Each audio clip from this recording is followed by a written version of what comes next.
while higher interest rates, slower growth, and softer labor market conditions will bring down inflation, they will also bring some pain to households and businesses. These are the unfortunate costs of reducing inflation. That doesn't sound good. I don't know what any of those words mean. I bet John does, though. Joining me now, my friend John Carney, Breitbart News and Finance and Economics reporter.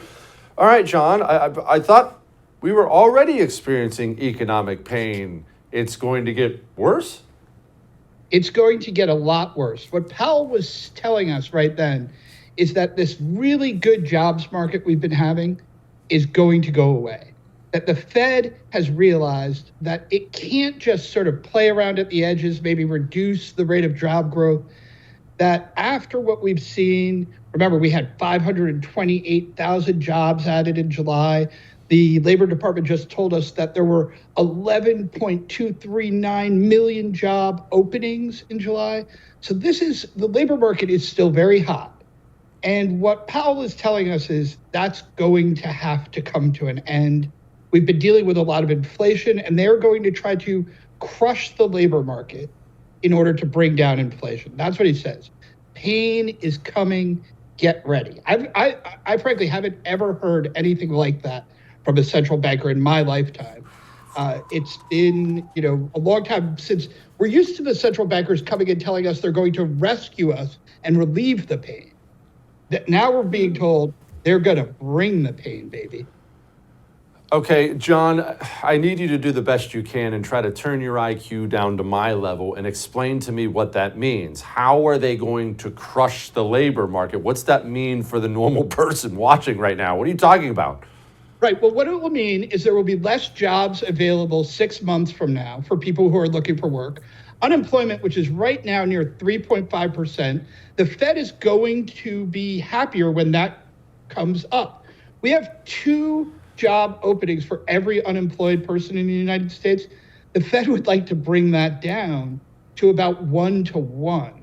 If you did that... But how do they do that? How can they bring it down is what I'm at. How can the Fed bring down the number of jobs? So by making financial conditions really tight. So if they raise interest rates a lot, then businesses borrow less, businesses expand less, people spend less.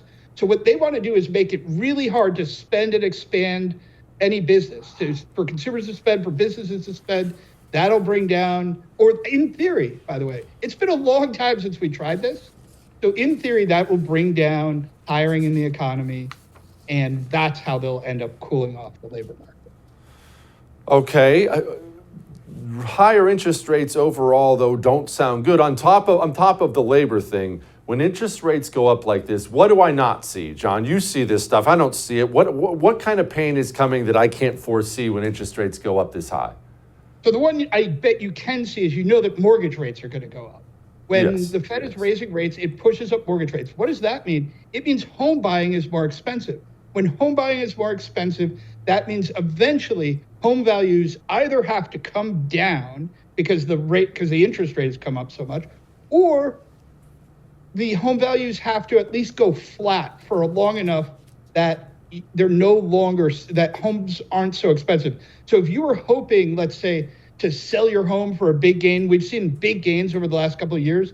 If you were hoping to see that over the next year, you're going to be severely disappointed. In fact, I think we'll have disappointing home appreciation for at least the next 5 years.